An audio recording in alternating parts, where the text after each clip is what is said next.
Alors on le verra sur les images sur franceinter.fr. Nicole Ferroni, bonjour. Nicole, vous êtes debout. Oui, aujourd'hui, pas perplexe ni soulagée, debout, par solidarité avec la République qui s'est mise debout ce dimanche, et puis par solidarité avec Charlie qui se relève aujourd'hui. J'ai effectivement décidé de faire ma chronique debout. Alors je vous cache pas que ça demande quand même quelques adaptations, parce que si je me redresse trop, forcément on ne m'entend pas, donc quand même ça me demande de me pencher vers le micro. Et on ne vous voit plus en plus. Voilà, pour qu'on m'entende, et du coup de me tordre le cou, mais bon, exactement comme Monsieur Cazeneuve, notre invité d'aujourd'hui, ministre de l'Intérieur, devra bientôt se pencher sur les bonnes questions et voir se tordre le cou, enfin du moins tordre le cou aux conceptions que vous pouviez avoir afin de trouver les bonnes réponses. Et moi je vais être honnête, je trouve que se mettre debout, c'est plutôt bien pour trouver des bonnes réponses, même si là je vais quand même m'asseoir parce que le fait d'être au-dessus du ministre de l'Intérieur, ça me donne l'impression d'être François Hollande.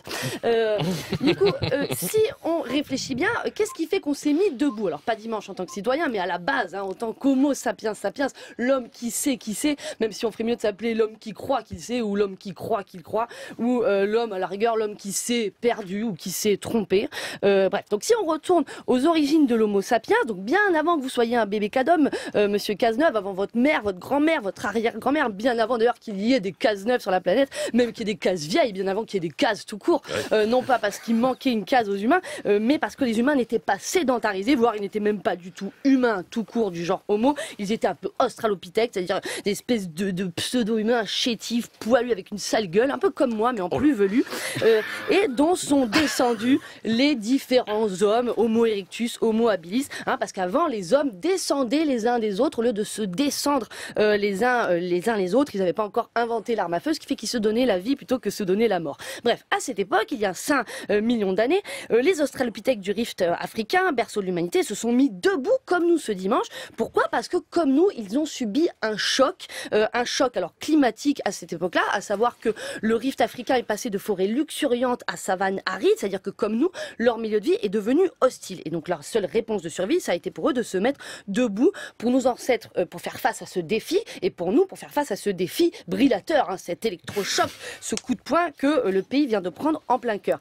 Et finalement, d'ailleurs, c'est ce qui nous a finalement nous levé de nos canapés, nous qui regardions les anges de la télé-réalité, et ce qui oblige maintenant les politiques à voir que les pieds sur lesquels on doit se reposer ne soient pas juste les 4 pieds de leur chaise de député ou de leur chaise de sénateur ou de ministre, mais leurs 2 pieds pour se mettre debout. Pourquoi? Parce que la station bipède offre 2 choses.